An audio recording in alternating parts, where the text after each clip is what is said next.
स्वर्ग कितना छोटा होगा। अभी ये ज्ञान तुम्हारी बुद्धि में है, कोई को समझाने में भी देरी लगती है। यह है ही पुरुषोत्तम।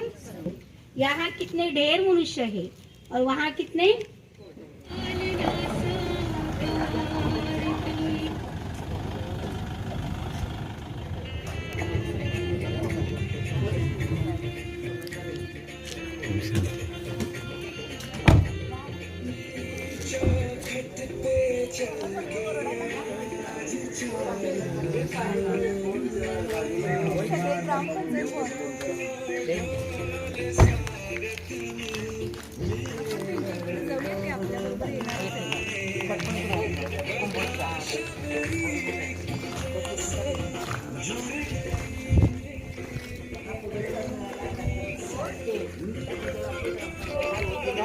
सत्कार करायचा आहे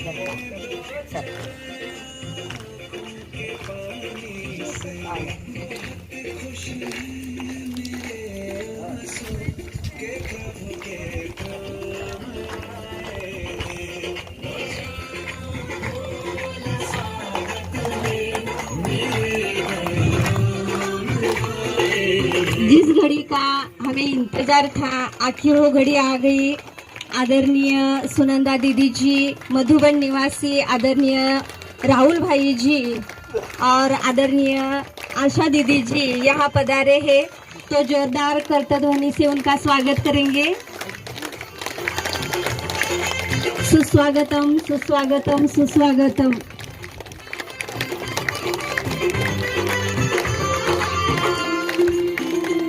सूरज की किरणें आपकी शान बने, सूरज की किरणें आपकी शान बने, फूलों की कलियां आपकी मुस्कान बने, फूलों की कलियां आपकी मुस्कान बने। गमों से ना हो कोई रिश्ता आपका, गमों से ना हो कोई रिश्ता आपका, सिर पर खुशियां ही आपकी मेहमान बने, सिर पर खुशियां ही आपकी मेहमान बने। या ठिकाणी आदरणीय बहिणजी, आदरणीय राहुल भाईजी आणि इचलकरंजी सेवा केंद्राच्या संचालिका आदरणीय आशा दीदीजी या ठिकाणी पोहोचलेले आहेत। या धर्तीवरती सर्वात प्रथम आपण बाबांचा ध्वज फडकवणार आहोत। सर्व ग्रामपंचायत बॉडी सुद्धा या ठिकाणी हजर आहे। बहिणजी आपल्या सर्वांच्या समोर उभ्या आहेत।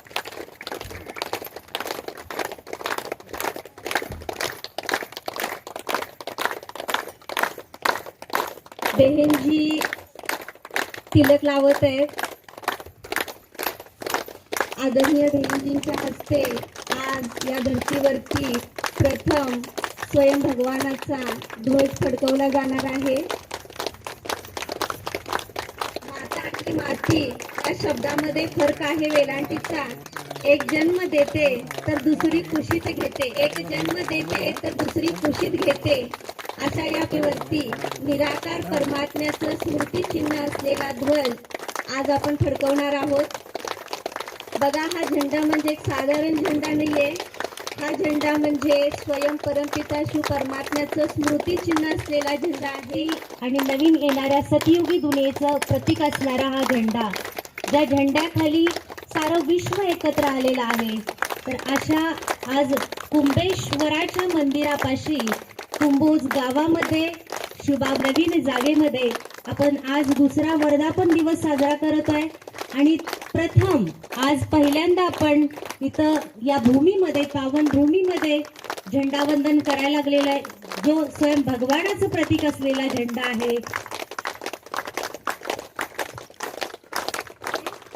आदरणीय बहिणींच्या हस्ते सगळ्यांनी जोरदार टाळ्या वाजवायच्या आहेत। बहिणीच्या हस्ते एका मुद्द्यामध्ये नारळ फुटलेलं आहे, त्यामुळे आता या भूमीवरती जे बांधकाम होणार आहे ते पण फास्ट गतीनं होणार आहे। बाबाचं घर या ठिकाणी उभं राहणार आहे आणि राहुल भाईजींच्या हस्ते सुद्धा चित्र वाढवला जात आहे। टाळ्याचा आवाज येत नाहीये, कारण ही भूमी म्हणजे एक पवित्र भूमी बनली जाणार आहे, ज्या ठिकाणी अनेक दुःखी अशांच्या आत्म्यांचं दुःख दूर होणार आहे। सर्व पाहुण्यांच्या हस्ते त्या ठिकाणी श्रीफळ वाढवलं जाते। आदरणीय श्रीफळ काढून कारण नारळ हे शुभ कार्याचं प्रतीक आहे. आदरणीय जी ज्यांना सण कोल्हापूरची महालक्ष्मी म्हणतात अशा खूप श्रेष्ठ महान आत्म्याची ही भूमी भविष्यामध्ये अनेकांसाठी आधारस्तंभ बनेल, आश्रयस्थान बनेल. बघा ही जी धरती आहे ही एक पावन धरती आहे. तसं तर कुंभोज मध्ये 3 गीता पाठशाला पूर्वी चालत होत्या आणि त्यातली एक गीता पाठशाला इथेच कुंभेश्वर मंदिराच्या जवळ होती आणि जागा सुद्धा आपल्याला मिळालेली आहे ते कुंभेश्वर मंदिराच्या अगदी जवळच. कारण कुंभेश्वर मंदिर हे शिवाचं मंदिर आहे. शिवाचं स्मृतिचिन्ह असलेलं शिवलिंगाची त्या ठिकाणी रोज नित्य नियमानं पूजा होते आणि त्याच ठिकाणी बाबांच्यासाठी सुद्धा आपल्याला ही जागा मिळालेली आहे. त्या माताजींची इच्छा होती की याच ठिकाणी बाबांचं घर व्हावं. ते स्वप्न या ठिकाणी साकार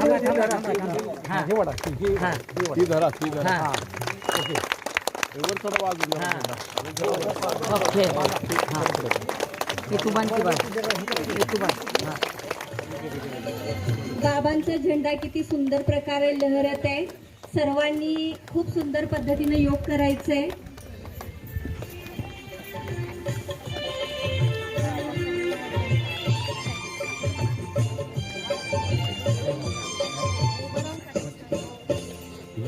लहर लहराए झंडा ज्योति बिंदु शिव बाबा का, यही वो झंडा देता संदेश ज्योति बिंदु शिव बाबा का.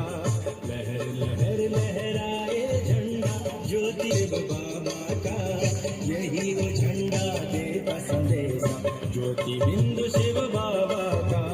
पावन होगा ये जहां, होगा सबका फिर कल्याण. पावन होगा ये जहां, होगा सबका फिर कल्याण. शांति की किरणों से दुख के तम को मिटा रहा.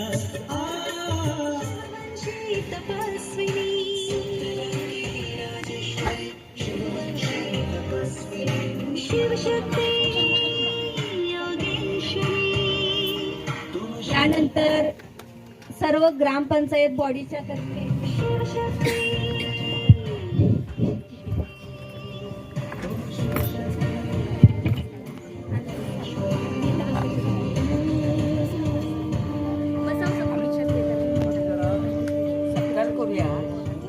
की ह्या भागामध्ये परिसरामध्ये मागच्या वेळेस फिरत असताना यापूर्वी एक वातावरण वेगळं असायचं.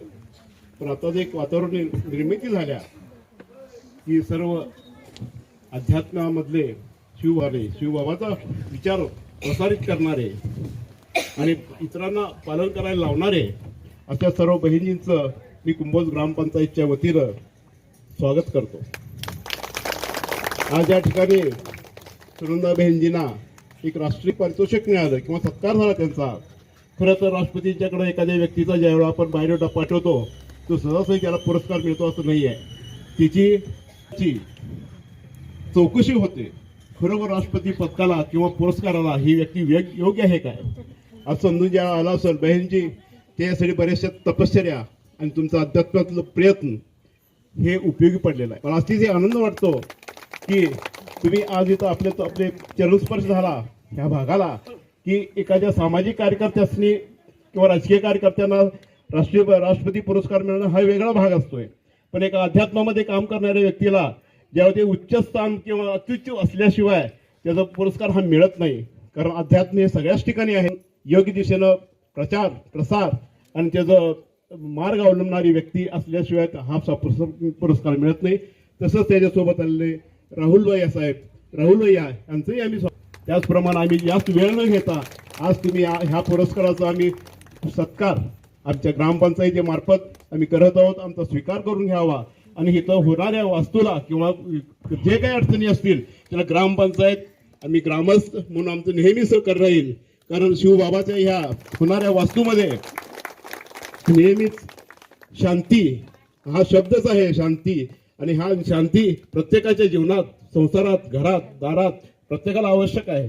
त्याच्यामुळे शिवबाबाच्या या कार्यक्रमाला आम्ही सर्व ग्रामपंचायतच्या वतीनं व ग्रामस्थांच्या वतीनं शुभेच्छा देतो आणि थांबतो. सत्कार करून घ्यावा.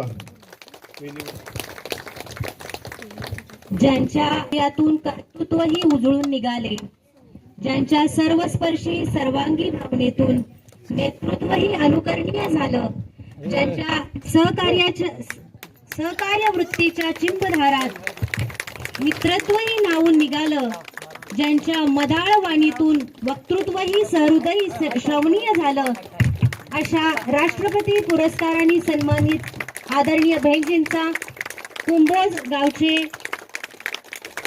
ग्रामपंचायत बॉडी आपल्या सभेमध्ये येऊन सत्कार करत आहेत. आदरणीय या ठिकाणी बहिणजींचा खूप सुंदर पद्धतीने सत्कार झालेला आहे. त्यानंतर कुंभोज सेवा केंद्राद्वारे बहिणजी सर्वांना ईश्वरीय सौगात आणि ईश्वरीय प्रसाद देत आहेत.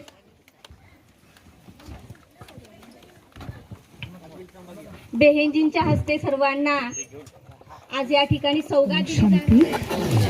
या ठिकाणी सर्वांना ईश्वरीय भेट म्हणून लक्ष्मीनारायणचं चित्र दिलं जात आहे बहिणजींच्या हस्ते.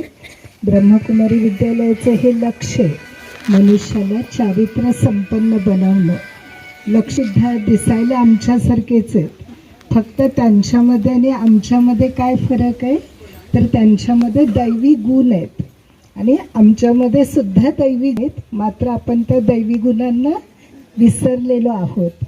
या सृष्टीवरती पुन्हा आम्हा सर्वलौकिक पिता निराकार शिव या सृष्टीवरती येऊन आम्हा सर्वांना आमच्या दैवी गुणांना जागृत करत आहे, पुन्हा दैवी गुणांनी समत आहे.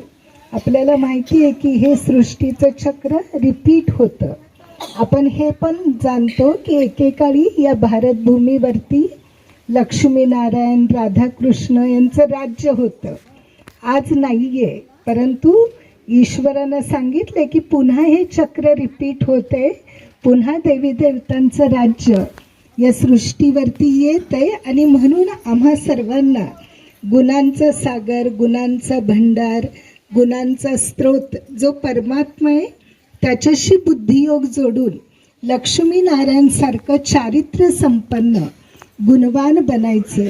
आणि म्हणून या ठिकाणी हे जे चित्र दिलं जात आहे फक्त पूजा करण्यासाठी नाही, परंतु हे चित्र बघितल्यानंतर आम्हाला सर्वांना स्वतःला ही आठवण करून द्यायची आहे की मला असं बनायचंय. आणि असं बनण्याचं मार्गदर्शन या विद्यालयाच्या द्वारे रोज दिलं जातं. तुम्ही सर्वांनी पण विद्यालयाच्या रोजच्या क्लासचा लाभ जरूर घ्या. ओम शांती.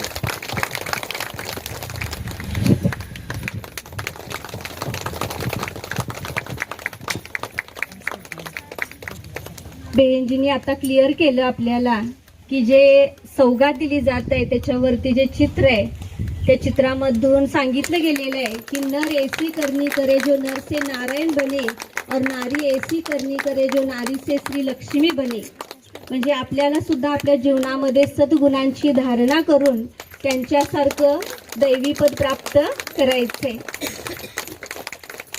माहेजी सुद्धा मंचवरती येत सुद्धा बहिणजी ईश्वरीय सौगात देत आहेत.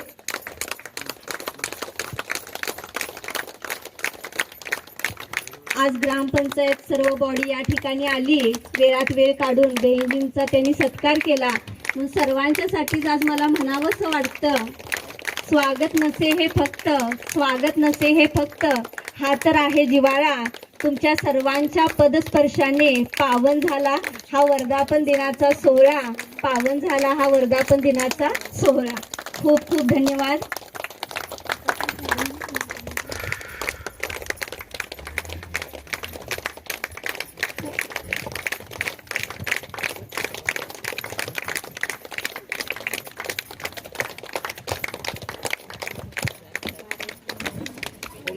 काल अचानक फोन केल्यानंतर पूर्ण ग्रामपंचायत बॉडी इथं पोहोचलेली आहे, शतशः ऋणी आहे. असाच सहयोग आपला मिळत राहो ही शुभभावना.